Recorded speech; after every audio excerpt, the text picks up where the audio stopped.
மக்களே, இன்னைக்கு சூரசம்பாரம். வீட்டில் சுத்தமாகவே பூ இல்லை, தோட்டத்துக்கு கிளம்பிட்டேன். சாமந்தி பூ பறிக்கலாம் அப்படி. இப்போ மழை சீசன்ன்றதுனால பூ அவ்வளவோ நல்லா இருக்குல்ல. அப்புறமா நல்லா இருக்கிறத மட்டும் பறிச்சுக்கிட்டு வீட்டுக்கு வரவே 5 மணி ஆயிடுச்சு. பசங்களை டியூஷனுக்கு அனுப்பிச்சிட்டு நானும் டிவியில் பார்த்துட்டு இருந்தேன். நல்லபடியாக சூரசம்பாரம் பார்த்துட்டு குளிச்சுட்டு வந்துட்டேன் முதல்ல.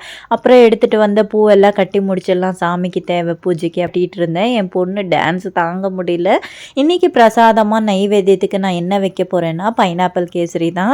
எனக்கு தெரிஞ்சதை நான் வைக்க போகிறேன். ஏன்னா சாமிக்கு இதுதான் வைக்கணுன்ற எதுவுமே ஒரு கட்டாயம் கிடையாது. தயிர் சாப்பாடு வைக்கலாம், இல்லை உங்களுக்கு இஷ்டமான ஸ்வீட் எதானே வைக்கலாம்.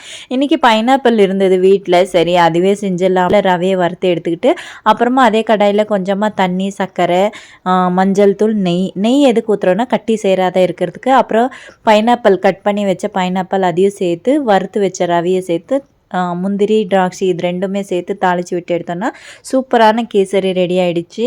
அப்புறமா நம்ம அப்பனுக்கு சூரசம்மாரம் பண்ணியிருக்காரு இல்லையா, அவருக்கு குளிர வைக்கலாம் அப்படின்னு சொல்லி பால் அபிஷேகம் பண்ணிவிட்டு தண்ணியில் அபிஷேகம் எல்லாம் முடிச்சுட்டு அவ்வளோ அழகாக இருந்தார். ஒரு முகத்திலே பார்த்தீங்கன்னா அவ்வளோ ரெடி பண்ணிவிட்டு அண்ணனையும் ரெடி பண்ணணும் தானே, அதனால் என்கிட்ட இருந்த விநாயகர் சிலையும் பொட்டு வச்சு அலங்காரம் பண்ணிட்டேன். எனக்கு இன்றைக்கி அவ்வளோ மனசுக்கு நிறைவாக இருந்தது. ஏன்னா அவர் மூஞ்சியில் அவ்வளோ ஒரு சந்தோஷம். கோலம் எல்லாம் போட்டுட்டு பூஜையெல்லாம் பண்ணி முடிக்கவே ஒரு 9 மணி கிட்ட ஆயிடுச்சு. எனக்கு இந்த விரதம் இருக்கிறது, பூஜை செய்யறது முருகருக்கு, இது எல்லாமே ஒரு சந்தோஷமான ஒரு விஷயம்.